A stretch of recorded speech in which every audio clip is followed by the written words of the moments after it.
Welcome back to the channel, everybody. We've got another solid MLB slate to break down today, and there are some really interesting spots on the board once you get past the surface numbers.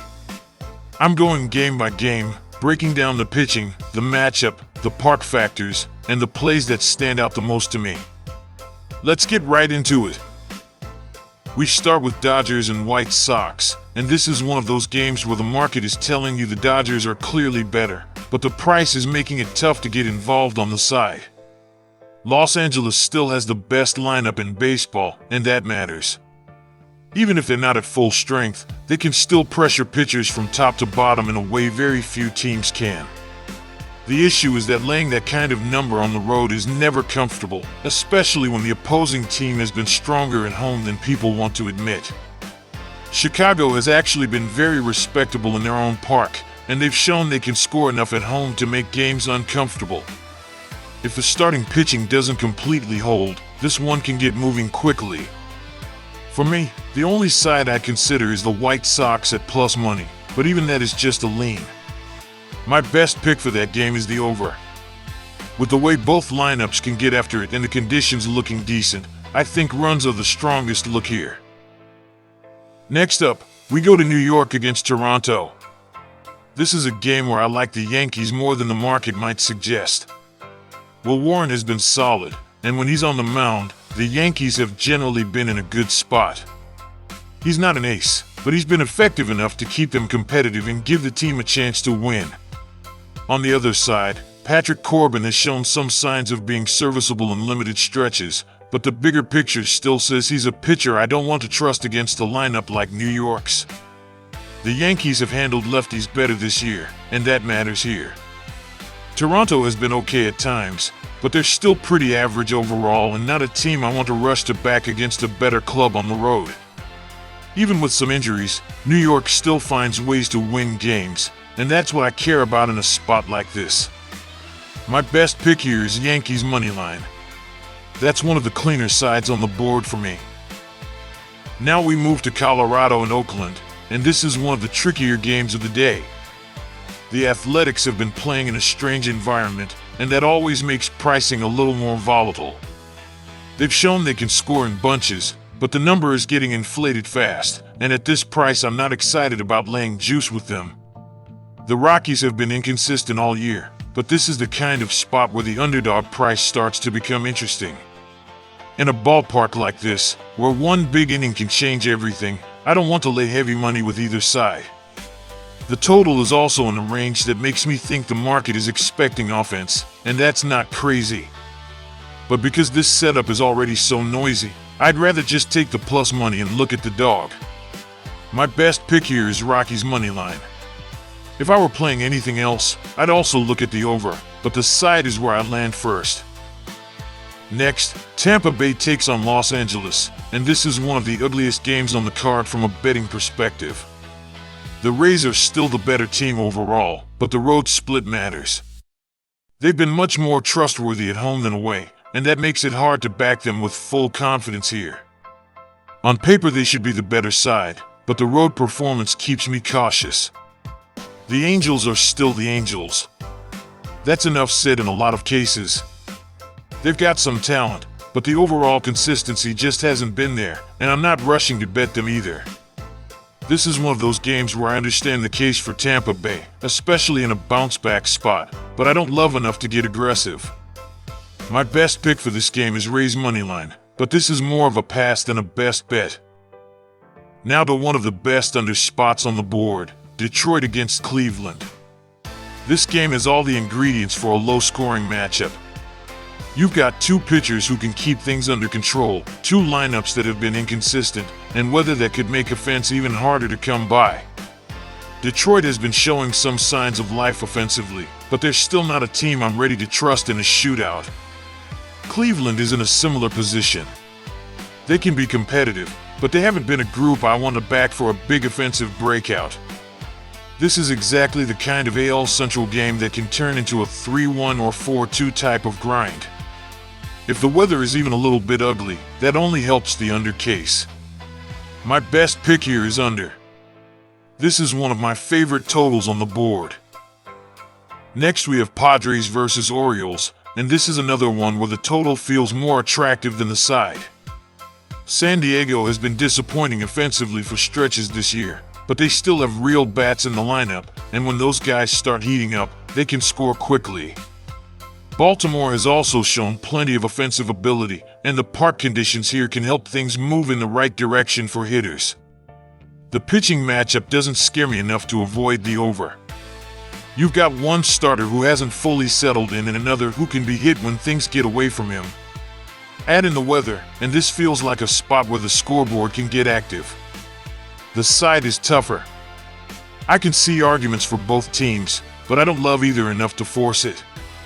My best pick here is over.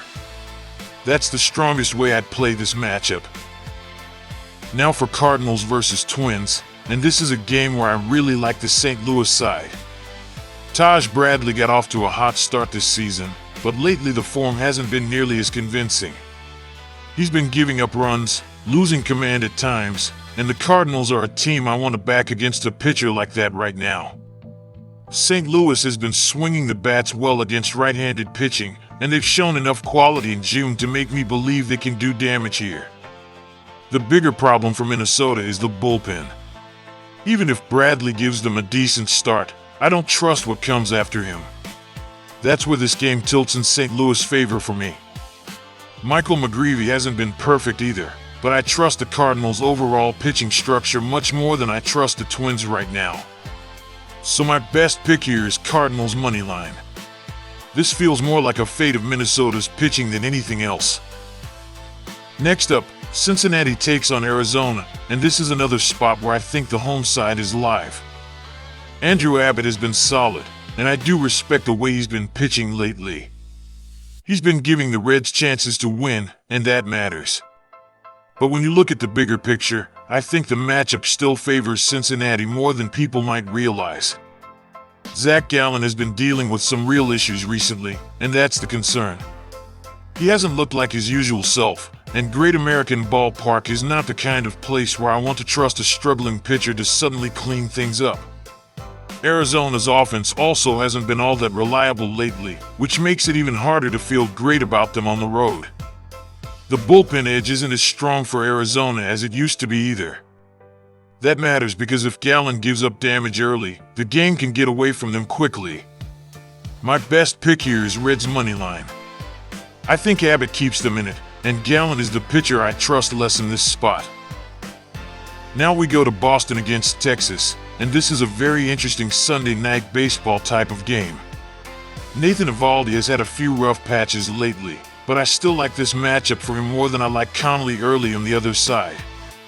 Boston's offense has been too inconsistent against right-handed pitching, and while they can hit for power in spots, I don't trust them to do enough over 9 innings here.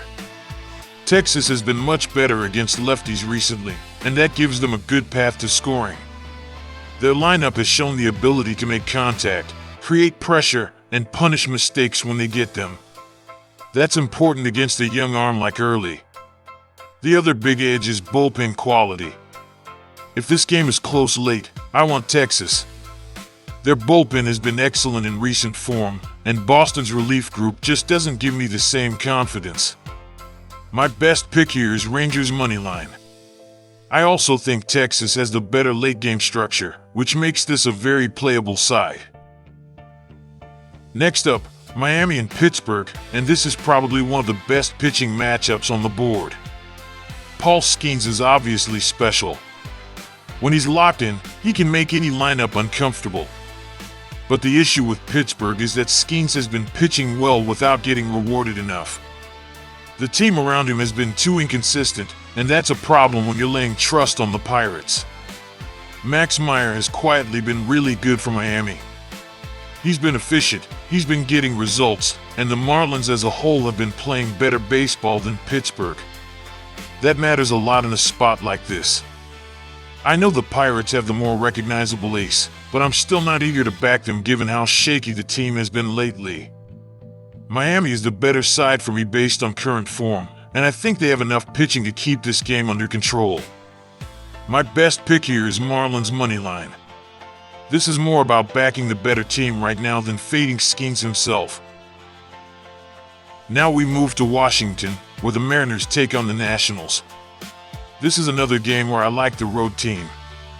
Miles McCollum has not been a disaster, but he's also not the kind of pitcher I want to get behind against the Mariners lineup that can punish mistakes.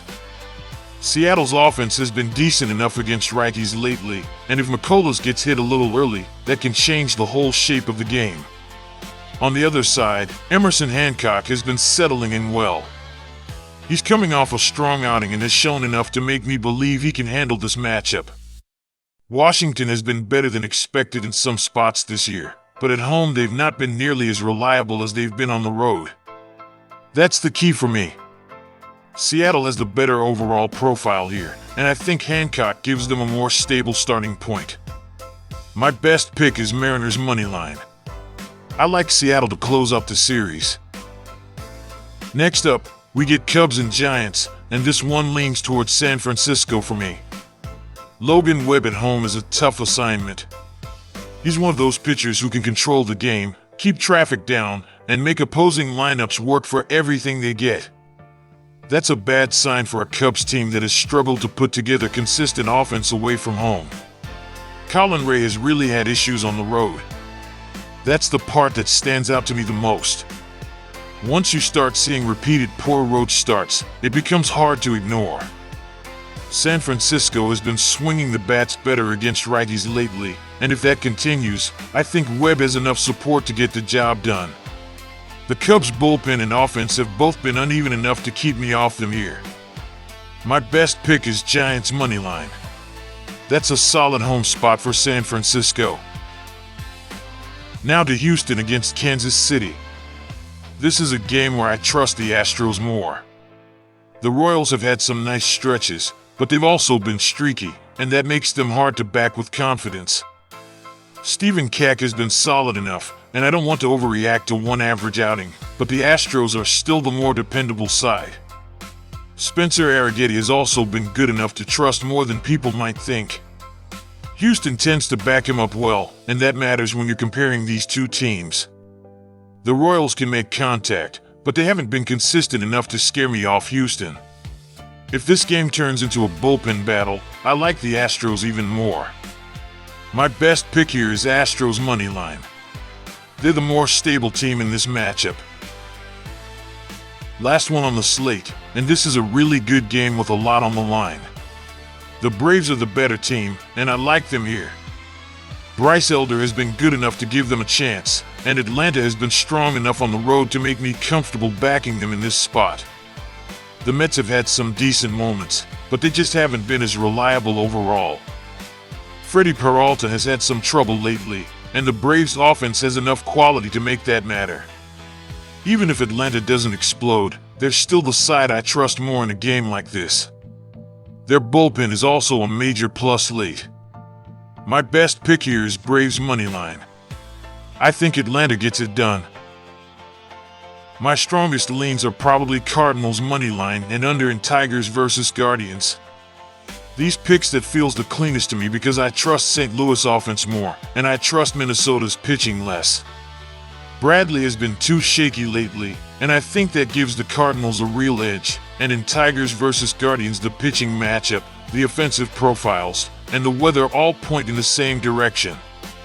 After that, I like Reds moneyline and Rangers moneyline as some of the better value plays on the board.